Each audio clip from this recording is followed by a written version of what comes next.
me great pleasure to welcome you to the 14th SBL Annual Business Law Conference and this particular breakout session, which is the Tourism and Transportation breakout session. The topic for this morning is Grounded, the future of travel and tourism. The grounded before the future of travel and tourism is interested. The grounded is now. I think the session is going to concentrate on the future of travel and tourism. We are honored to have a very distinguished panel of speakers who have agreed to participate in this session. Some of them are people that we only read about in the newspapers. We have on the panel Ms. Lola Adefokwe, who is the Managing Director of Business and Travel Management Limited. Behind that very short name is a very long history, generational history of keeping people moving, keeping people flying, keeping people traveling, getting them from place to place. There are several companies behind that. They've acted as GSAs. They've acted at the downstream of the industry. They've acted at the upstream of the industry.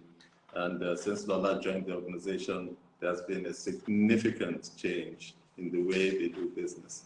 We also are very, very fortunate to have with us Mr. Foronshaw Coker, who is the current DG of the Nigerian Tourism and Development Corporation.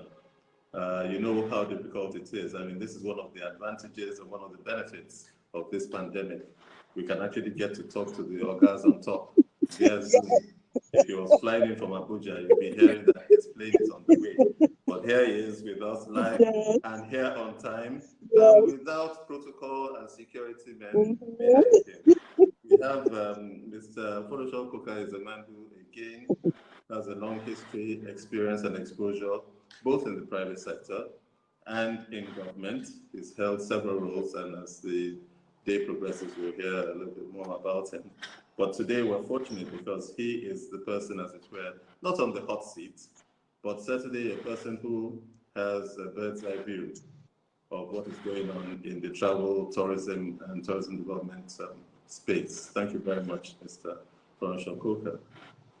We have someone that many of you see on television regularly, and some less frequently on stage, and less frequently and perhaps not as well known, a lot of the work which she does, social work which she does behind the scenes, and that is Ms. Joket Silva, who today is here in her role, not just as one of our most famous actresses and stage performers, but in her role as a member of the chairman, I beg your pardon, of the Lagos State Post-COVID-19 Pandemic Review Committee. And of course, you all know that we're here discussing this topic because of this pandemic. And Lagos State has been at the forefront of developing ideas, principles, and executing policies to mitigate and minimize the negative effects of the pandemic. And Ms. Silva, as chair of the Post-COVID-19 Pandemic Review Committee, has that responsibility of telling us what happens hereafter. And what way, and I must say that Lagos State has been a pathfinder in that regard.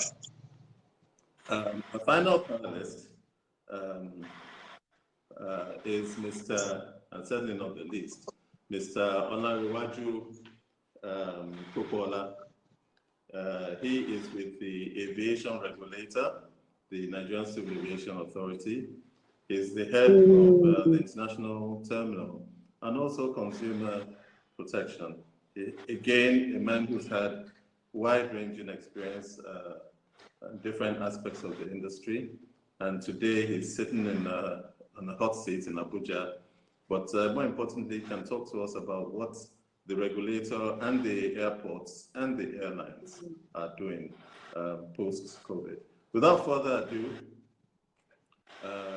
we're going to very quickly go through the panelists. We're going to ask them questions. They're going to share their views one by one. And at the end of maybe 30, 40 minutes, we will have questions.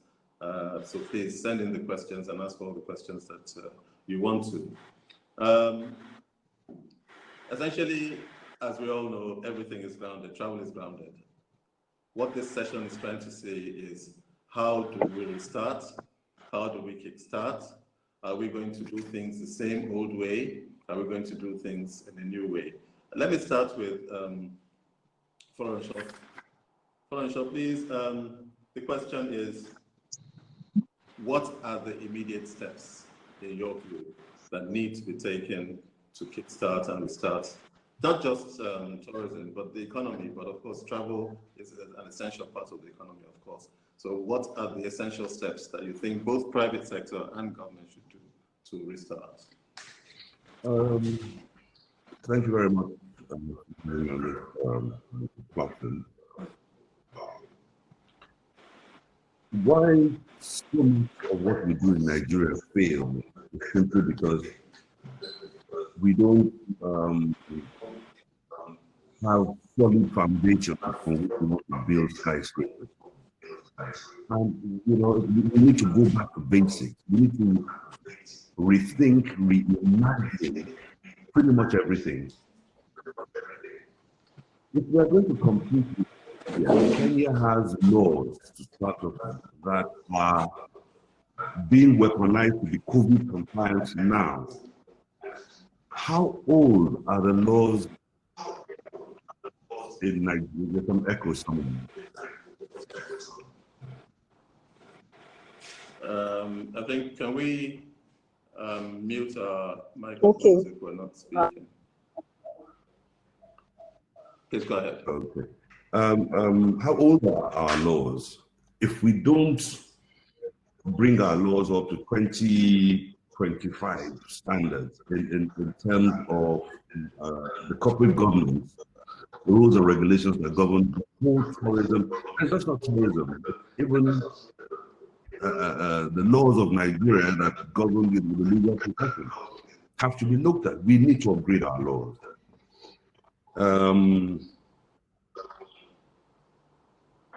We've also got to look at the human capital component of tourism.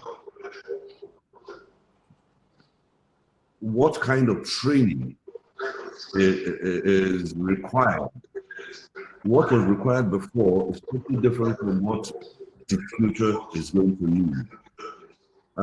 Is it chambermaids we need, or is it graphic designers and digital marketers?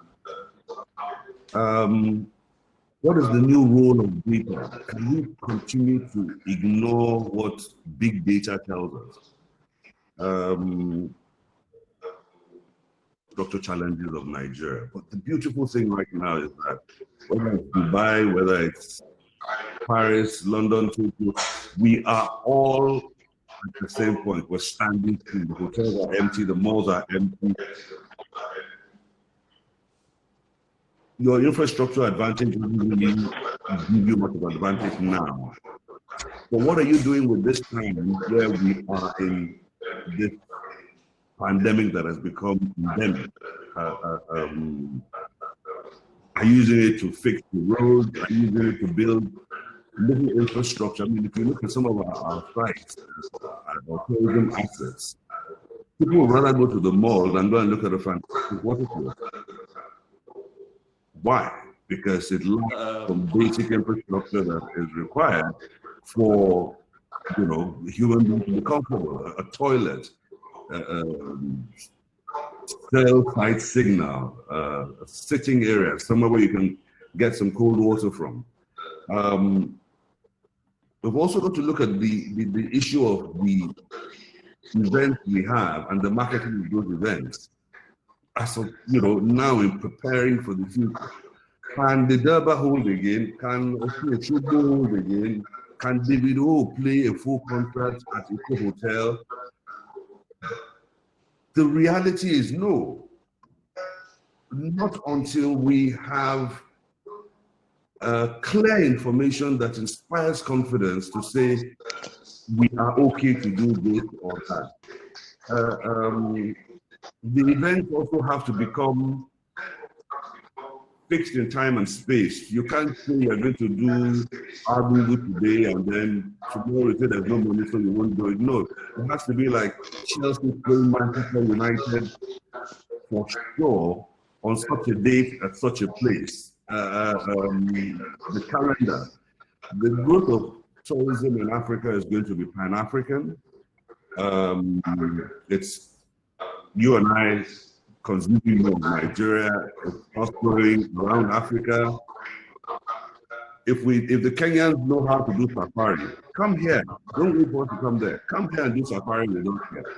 If the Ethiopians know how to fly, come here and fly with us here. We have numbers. So I'm going to stop you there for a minute. I hold that thought. Lola, he said it. The future of tourism is going to be African. Pan-African. He's talked about Pan-African. Pan-African. Yes, Pan-Africans.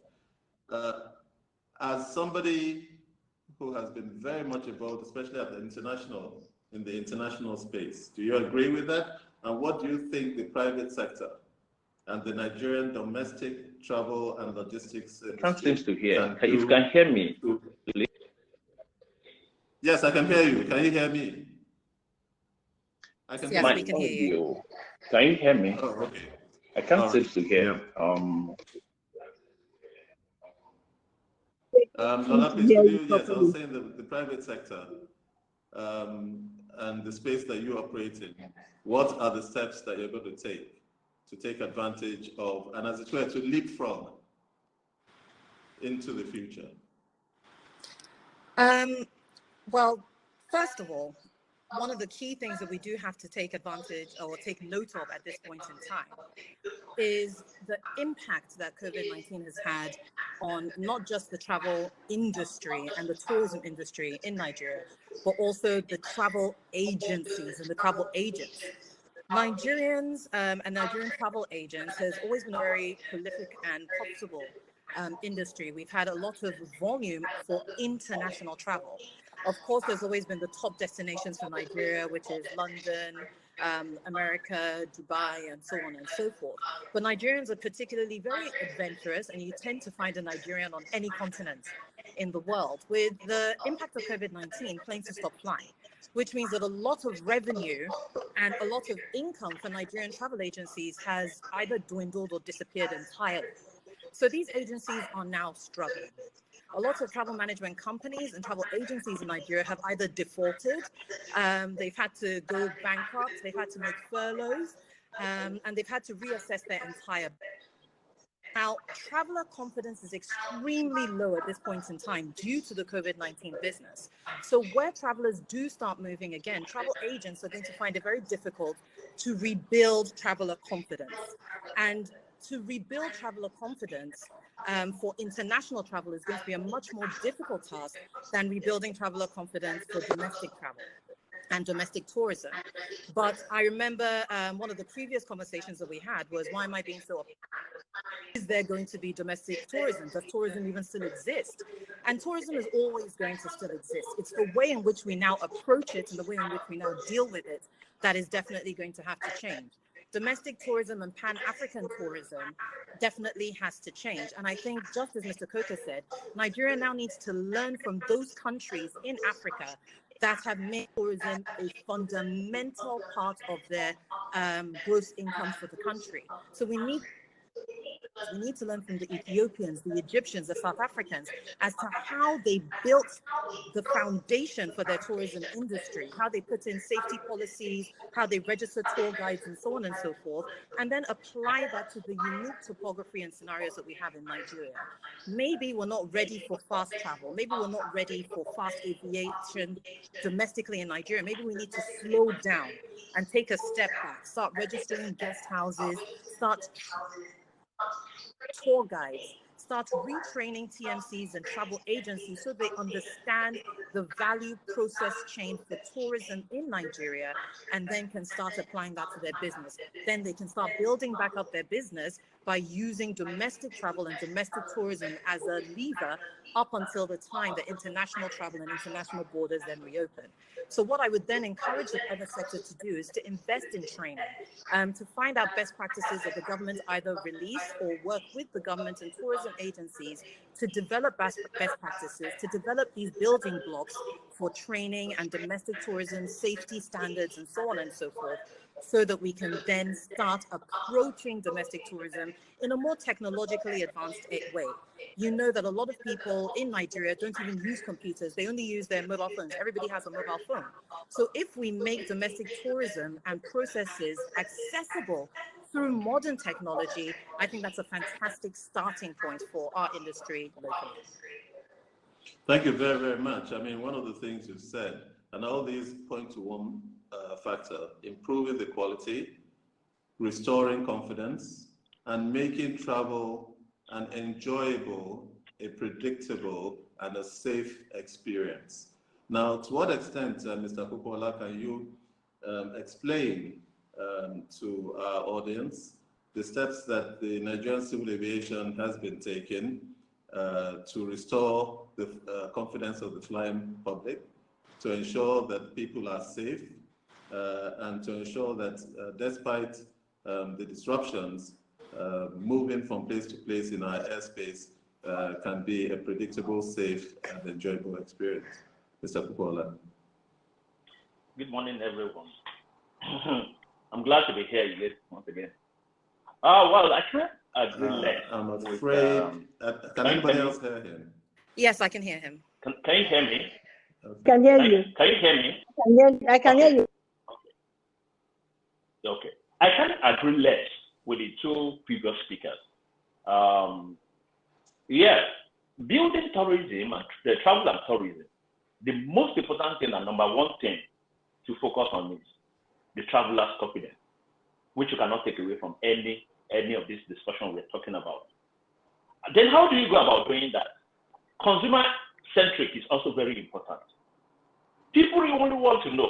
They have fear in various areas of traveling and tourism. Their fear starts from the home.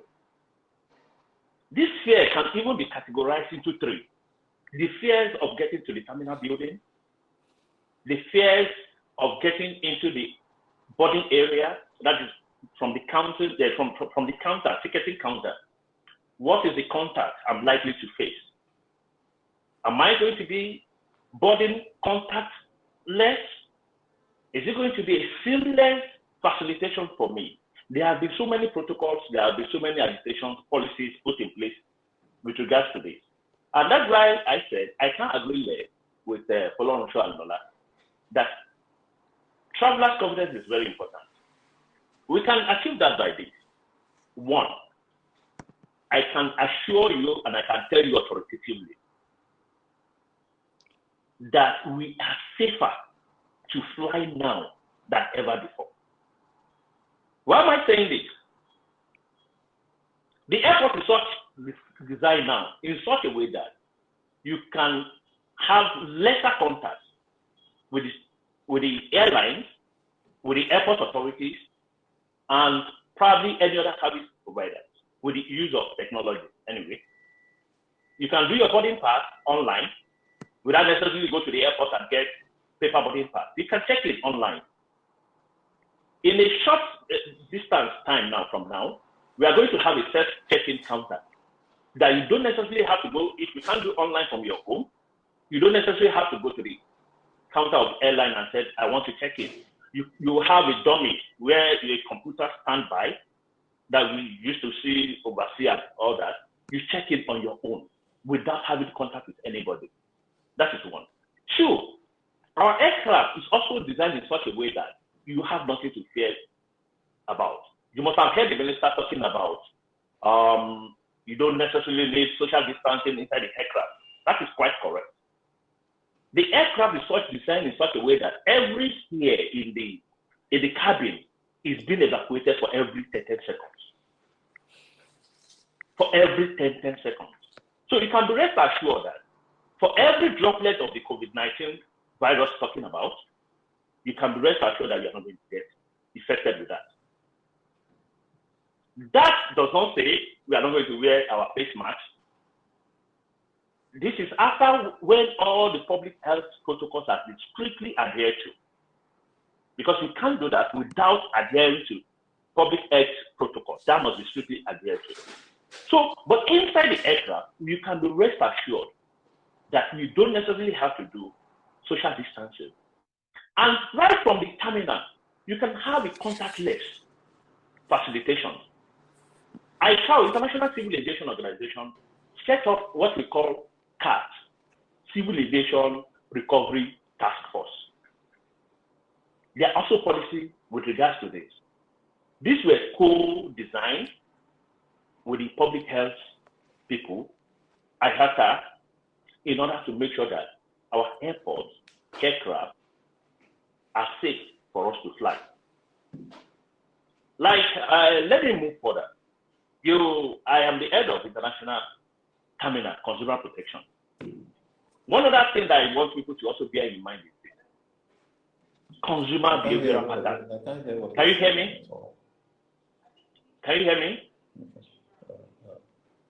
Okay. I can hear you. Consumer behavioral pattern.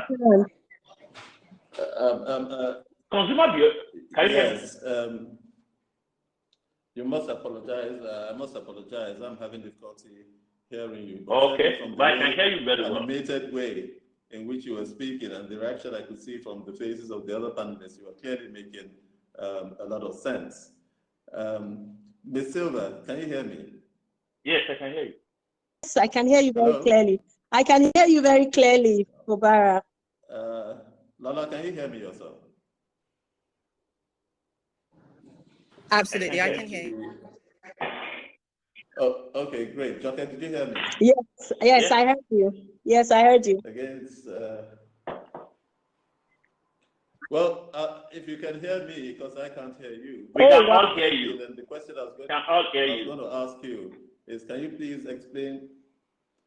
explain what your committee is doing, what the Lagos State government is doing, and what sort of role you believe, not just the state government, but that governments in general, in terms of policy, can do to make, to aid this process of restarting, kickstarting, and leapfrogging the travel and tourism industry. You can start with the specifics of your committee, but also in terms of general policy, what steps do you think should be done, please? Okay. Thank you, Fabara. Thank you for. I'm really glad to be on this panel. Nice to see everybody again. For us in Lagos State, Lagos State realized, being the epicenter of the pandemic in Nigeria, we realized that, there has been a big truncation to the economy posed by this COVID-19, especially, and of course, like everyone has said, one of the first industries to be impacted was the tourism, the broader tourism industry, and of course, and it will be one of the last industries to be opened. So the committee was put together to see how we can then alleviate some of the impact. As we know, there's so many people, because a lot of businesses in the tourism sector now have been shut down for over 90 days, almost 120 days. If we look at it, tourism is pretty seasonal, so a lot of businesses were being affected from January. A lot of people who had paid, who had booked for destinations, who had booked for hotels, there were a lot of cancellations going on. And one of the things that we need to understand, can you hear me? I see Lanre is struggling. Please do carry on. Yes, okay. Now, when you say that something is seasonal, it means that, there are times when the industry is making a lot of money, and then there are lean periods. And, the COVID-19 struck at the lean period for the industry, because the industry tends to pick up from between April to December. So the lean period was when COVID-19 struck for the industry. I can't hear you if you can hear me. I can't hear you.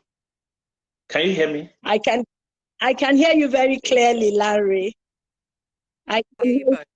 Yes, I can hear you very clearly. I don't know what's happening. Let me see if there's anything I can do to. You were actually coming through quite clearly. You were discussing. Okay, it was very clear for you. Is it clearer for you now, Larry? So you know, as I was saying, that you know, it hits the industry in the lean period when people are depending on the funds that they have reserved during the time of plenty. So you know, people have lost jobs. The industry has been closed down now for upwards of over 120 days. And what that means is that, you know, people were looking forward to Easter. People were looking forward to Easter, and now, you know, there are no Easter bookings. And so the fear right now, I think for us, okay, so the intervention now from Lagos State government. I can't hear you. I can't hear anybody. Mrs. Silva, she's talking about the intervention from Lagos. From Lagos State, and the intervention now from Lagos State is first of all to secure the health of workers and patrons. That first of all is key, and making sure that, you know, all health protocols are observed in all the areas that are opening up slowly, and you know, and then apart from that, apart from making sure that health is secure, is then is securing businesses, the survival of businesses. And one, you know, some of our recommendations, of course, in that area has been tax holidays, and government reducing, reducing. I mean, Lagos is pretty famous for its multiple taxation. So, in this time, we're saying, even though it's a time when the Lagos economy has lost quite a bit, but at the same time, if we want to revamp the economy, we've got to create soft landing for a lot of businesses who are coming back on stream. So in the short term, we're suggesting, and you know, we're looking at giving tax holidays, tax breaks, assisting in helping various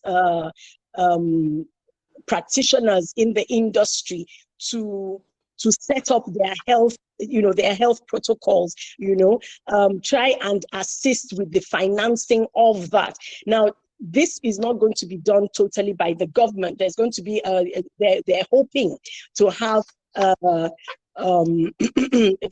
they're hoping to have collaboration from government, private sector, and NGOs. So we're looking at giving out grants. We're looking at giving out grants, and then giving out soft loans, reduced interest.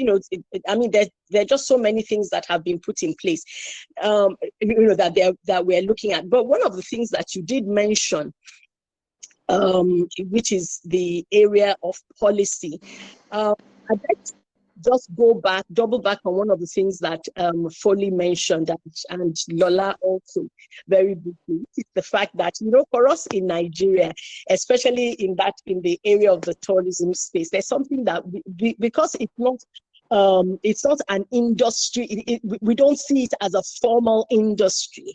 So some of the things that we do, I'll just use a metaphor to describe it, is the fact that we're building a boat, a high-speed boat, but as we're building it, we put it on the water, as already. So there are just so many things that we're building as we go along, and we're competing with so many people. So what COVID-19 has actually done for us, like so many people have said, is the fact that it gives us an opportunity to just to start afresh and make our foundations much stronger.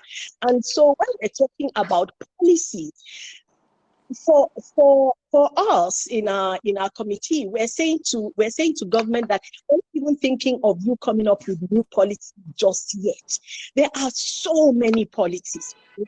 There needs to be a harmonization of these policies. There needs to be an understanding of these policies. So many people don't even understand the policies that exist. And then, and then there seems to be so many people coming out with, so many parastatals there seems to be no cohesion amongst parastatals. We're saying that let there be cohesion among parastatals. And we're also saying that there needs to be a two-way traffic between those who are practitioners and the government. Let there be a constant conversation as to the way forward. And this is something that the Commission for Tourism has already started. I think that. Well, thank you for that. Questions. Yes, thank you for that. I mean, collaboration, cooperation, synergy between the private sector and the public sector. Too many interventions from too many people. I'll stay with you for just 1 minute because one of the experience of most people right now in the country, as far as response to COVID is concerned, is this discussion between life and livelihood. On one hand, we're being told you need to take certain steps to ensure that you stay alive. On the other hand, those steps, many of them are affecting people's livelihoods. And they're saying, if my livelihood is being affected, my life is affected. Now, what do you think should be the attitude? What policies do you think that can strike a middle road between safety, being alive, and not starving in your room because you can't come out? You see, how do you make a balance? Well, I think it's a case of that safety protocol that we mentioned earlier. I think it's very important, that we think about making ourselves safe, and also the persons that we come in contact with safe as well. I don't believe that there should be another lockdown. We have countries like I think it was Vietnam that didn't even have any lockdown whatsoever, and they didn't record one death. Now that doesn't mean that there haven't been spikes in those infected with COVID-19, but it just goes to show that there is a possibility in which we open up the economy, but make sure that everybody is kept safe. And for those who have experienced the SARS pandemic, one of the ways that they did that was to make sure that everybody was wearing masks. So once there is that safety measure in place, then make it mandatory for everybody to wear masks once they are going out of their homes. Everybody just needs to wear their face mask for the short term, and for as long as it is necessary. And then people can then go about their business. Now, when we are talking about going about your business, of course, there's this situation, especially for us, tourism, of safe distancing. Now, how do you, like Larry mentioned, it's impossible for planes, for instance, to go at let's say 50% capacity, 60% capacity, when they need about 70% capacity to actually be profitable, to even break even. So of course but when we are in the aircraft, in the bus, whatever, you wear your mask. Now, are we going to now return to those times when we have huge events? Probably not just yet. Probably not till there's a calming of the environment as to the spiking of the pandemic. But I think livelihoods can restart slowly but surely. For example, now we find that cinemas are not open at the moment, and they are screaming there. So many people are losing so much money, and one of the things that they have done is to, following the health protocol, is to see to the ventilations of the various cinemas, just like they've done with the aircrafts. So I think government just needs to relax some of the laws and restrictions, and get, just make because I think it's going to be very difficult to keep people restricted for too long. It will not be sustainable. People have got to make money and eat. I hope that answers your question. People have got to make money. People have got to make money and eat. Yes. The person who sits on top of policy, like they're trying to call me. that policy as far as federal government is Are you trying to call me? Mr. I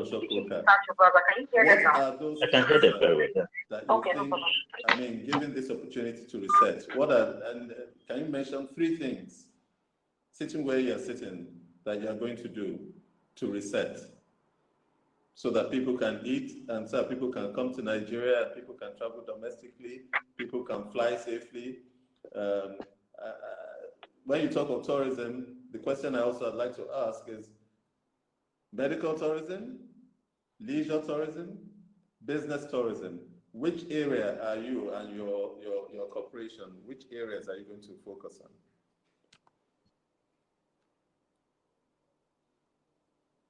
Who's the question directed at?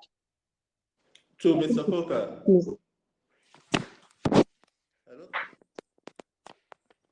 The second question first. I think medical tourism, I think Lagos may say people from Ijebu, etc., will come to Lagos for medicals.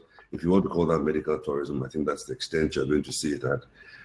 I think business tourism is probably one where we're still going to see a decline in the absolute numbers, but we will start off with business tourism. People need to earn. People need to earn safely. People need to earn a livelihood. And I think business tourism, yes. The tourism ecosystem is so large that there's no 1 or 2 or 3 things that will happen to fix the effects of the pandemic. That's just not going to happen. People who haven't harnessed digital technologies must get into disruptive digital technology to help push their market. There's research, there's training, there's public advocacy and public relations. There's development journalism, where you just don't write anything about COVID that is just going to create sensational headlines and make people fly up around.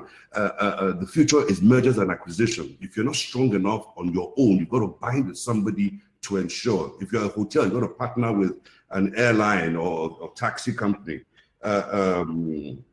We've got to take things to specific standards in Nigeria. The days of there have been so many different levels of different, hotels, restaurants, etc. There has to be some sort of standardization and classification that allows us to be comparable, at least to the rest of Africa, if not to the rest of the world.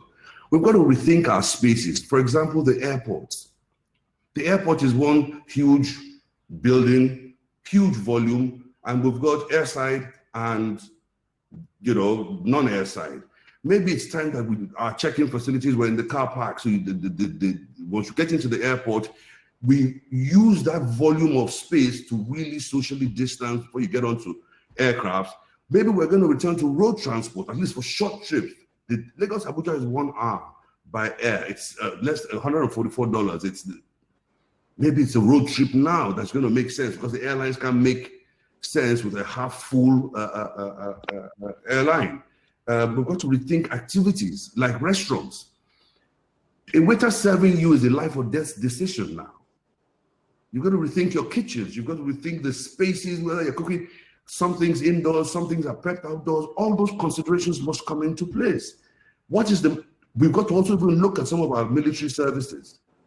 The military are very good at logistics. Maybe the supply chain, maybe they can help us with some of that supply chain in terms of delivering things to this ecosystem. I mentioned legislation earlier on. All sorts of things, the legislation. What is the right of somebody that catches COVID-19 on an aircraft? The laws, the regulations all have to be changed. The medical services, a hotel worker is now a health worker in terms of COVID compliance. We've got to look at the aviation industry. as I mentioned at our dry run, is this the time for us to actually put an aviation, Nigerian flag bearer, as I was corrected, in place? Because there's so many cheap planes around, there are so many pilots that are redundant, there's cabin crew. Is this not the perfect time to do the unexpected, the impossible?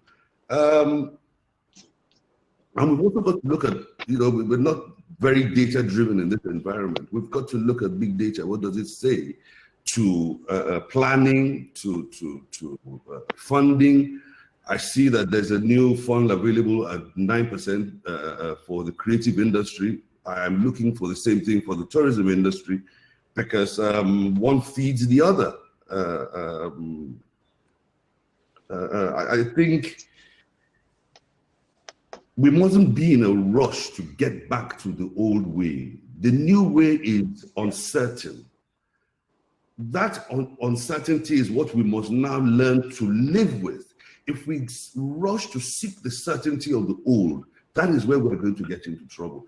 That if we rush culture into the digital age, we will lose something in it. This whole thing is a stop, think, test before you go headlong into it. I think that sequence of events is something that, in especially the industries which are very touchy, that we all have to now go touchless. I think that sequence is something that you can't afford to make a mistake. So those things we have to do. Let me stop you there for a minute. I mean, I think you've made a very, very valid point. I mean, this rush into uncertainty. One thing that COVID-19 has shown us is that there's more about it that we don't know than we know. Someday we learn something new. And so therefore, caution is sometimes mandated. You touched upon state support for various segments of the economy, and the federal government has come out with a whole package. I'd like to hear the individual views of the various panelists, starting with Lola, as to what you believe is the ideal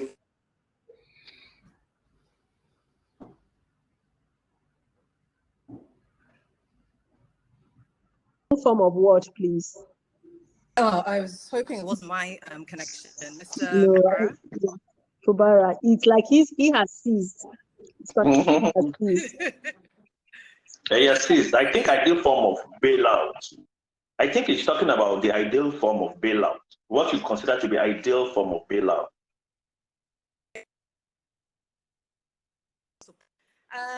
Well, bailout, yes, probably in form of palliative or something. We'll wait for him to join us again. Maybe I'll just speak to bailouts or maybe support. Now, unfortunately, especially during this whole pandemic, like I said earlier, tourism, hospitality, creative industries have been, if not decimated, but definitely put on pause. In Nigeria, we don't have, unfortunately, any kind of unemployment insurance like they do in the States. And we don't have bailouts for travel agencies or airlines and so on and so forth. So it is pretty much up to the private sector and the industry and the companies themselves to formulate solutions for themselves. Or basically, a lot of travel agencies have turned to the NANTA platform to understand how others are managing this period. I do not think that the Nigerian government at this point in time is in a position to offer each and every travel agency or tourism company out there cash bailouts or salary support for their individual employees. But I do know that some airlines, especially one in particular, African Airline, is actually providing support to their individual branches in Africa, and yes, including in Nigeria, providing support to the staff that have been recruited and on a monetary value. And I think maybe one of the things that the government can do is encourage the airlines that are working, the airlines that have permission to fly into Nigeria, encourage them to support the companies that they're working with locally, or maybe provide some sort of support or leeway to the agencies that are reselling their stock. That's one way that we can go. But for me, predominantly, I think one of the key things that we should do, and I'm going to go back to one of the things Mr. Coker said at this point in time, is that the COVID pandemic has given us an opportunity. And I know we mentioned this previously. We discussed the Churchill quote that said, "Never let a good crisis go to waste." It has provided us with an opportunity at this point in time. And that opportunity is that it's put a pause on global travel, on global tourism. And using this pause, this break in volume, this break in frequency, we can now look around and reorganize ourselves. I think where government can step in is by working with the educational system and putting together, if not think tanks. I know that Mrs. Silva and her committee are predominantly focusing on training and focusing on training opportunities. The same way the NANTA platform has certified travel agencies is perhaps the same way that we need to put certification, training, and records in place for tourism, for tourist guides, for people that call themselves a tour guide, or agencies that say, oh, they do domestic tourism. What training have you had? What certification do you have? What safety standards are you adhering to that actually qualify you to be a tour guide? Maybe we can take this time to put in place a structure that educates and trains people and trains the industry so that we can at least start domestically. And as soon as that traveler confidence has been raised, we can then look at that same practice, that same policy for international tourism, for international travel. The way in which you arrive in Dubai and you're met, you have the whole meet and greet process, you have that whole process flow through the airport, you have the total conclusive value chain for tourism, the way in which tour guides approach you is very, very different to the way in which it's managed in Nigeria. Maybe we can learn from that and put those processes in place. I know that prior to this session, I was talking to Jibola Dali LLC and partners about some of the issues that we have in the travel and tourism industry, about why traveler confidence due to COVID is actually low, because a lot of corporates and a lot of travelers are worried about You say what? Are currently worried about the Corporate Manslaughter Oh. Act. Sorry, Mr. Popola? I think he's on another. Okay. Hi, Larry, welcome back. Okay. Sorry. So a lot of Yes, let me are worried about let me the Corporate just Manslaughter Act, and it is actually reducing potential future travel volumes that we're 1 minute. expecting. Larry, can you? Lola? Yes, Larry, welcome back. Okay. I actually wanted Laura to stop so that you can talk. I was cautioned now that we have about 7 minutes left. Oh, okay. Yeah. Can you hear me? So that you and I can also chip in one or two things. Yes, I think exactly. Fubara is coming back.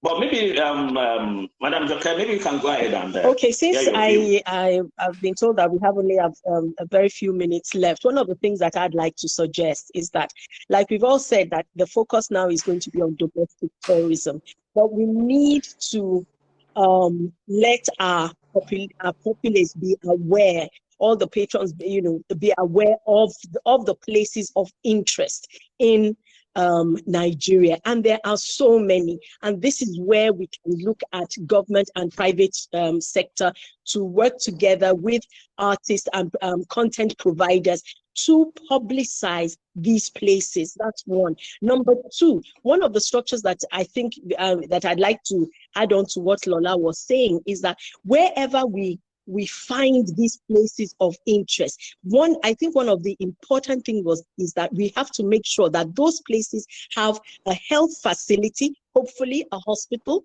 or a health center, and proper security. Involve the communities in whatever it is that we're developing for each specific area. I think that's going to be so, so important. And when we're involving communities in letting them know that they can benefit from this site that is being developed in their local community. They can earn from it, and because they can earn from it, they will also be part of making that site safe.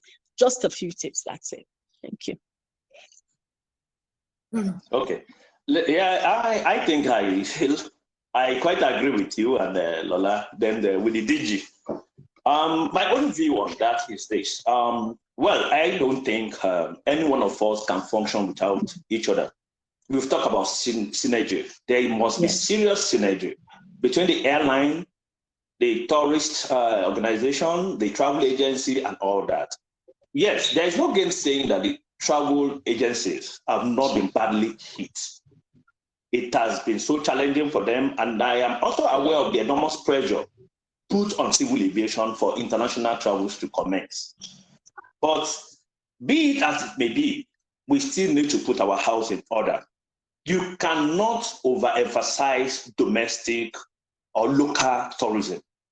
We really need to rethink a drastic development or developmental program for our local tourists must be put in place. Since we all know that international travel or domestic travel involve movement of people from their various homes to a particular destination of their choice. In that case, confidence cannot be taken away from taking us back to where we used to be or where we must be. Now, on the issue of how government comes in, how we also go with Lola, not necessarily in form of cash, probably in form of tax relief, tax holiday, that can be introduced. And I also want to go with this. Any organization, any agency that is owing the government, that is default in remitting taxes, in one way or the other, owing government should not also be allowed to benefit, no matter what. That may be drastic anyway, but I think it will also serve as a deterrent, and you don't also discourage those who have been obedient so far in fulfilling their own parts to the government. So I am also aware there will also be like 5%, yes, 5% interest rate, which is a single-digit rate for the aviation industry. So I think we are running out of time. Probably we have to like go out of here and allow Mr. Digi to also make a comment. Okay, Mr. Folonshaw, let me allow thank you. Just some very quick points I just want to make. I think our security as the host and the security of the visitor that's visiting Nigeria, we must always keep it in mind. Is that visitor an asset or is he a weapon of mass destruction? You have to check, you have to keep that at the back of your mind. Post-COVID, if you come out of COVID and you rush into post-COVID activities, you go back into COVID, you go back into community spread. We want to welcome everybody, but there's some people that we're always going to be paranoid about, especially people coming from areas of high COVID mortality. Are we going to be an area of high COVID mortality? And what are going to be the barriers to travel for us? I know we're talking about domestic domestic tourism. Yes, we all want to be independent, but the cross-dependency of the world, this pandemic has brought globalization to our very eyes, even in terms of illnesses. Those who are funding, what is your intention and what is the actual impact of the funding that you are providing as palliative for COVID and post-COVID recovery? I think we need to understand that a lot of advocacy needs to be done. And advocacy isn't a quick sprint, it's a marathon. It's every day, it's simplifying the information, it's making the information bite-sized for primary school children to understand it and for professors of mathematics at Lagos Business School to understand it. I think our solutions are also going to come in little bits. We're not going to solve COVID in Nigeria on the 31st of December 2019, no. But maybe we'll solve it in Kano, in Kaduna, in Lagos, in pockets. And then we grow those solutions that are tried and tested. And that's how it's going to go away. So I keep hearing the word post-COVID.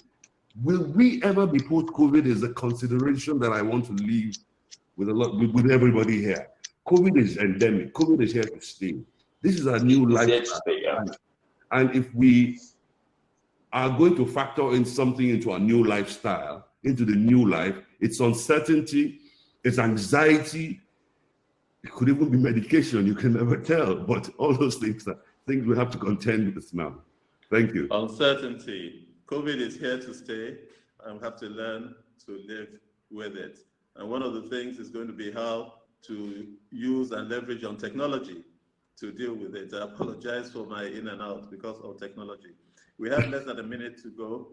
I'd like to say a very, very big thank you to all the panelists, Mr. Koka, Ms. Silva, Mr. Popola, and Mr. Adefokwe.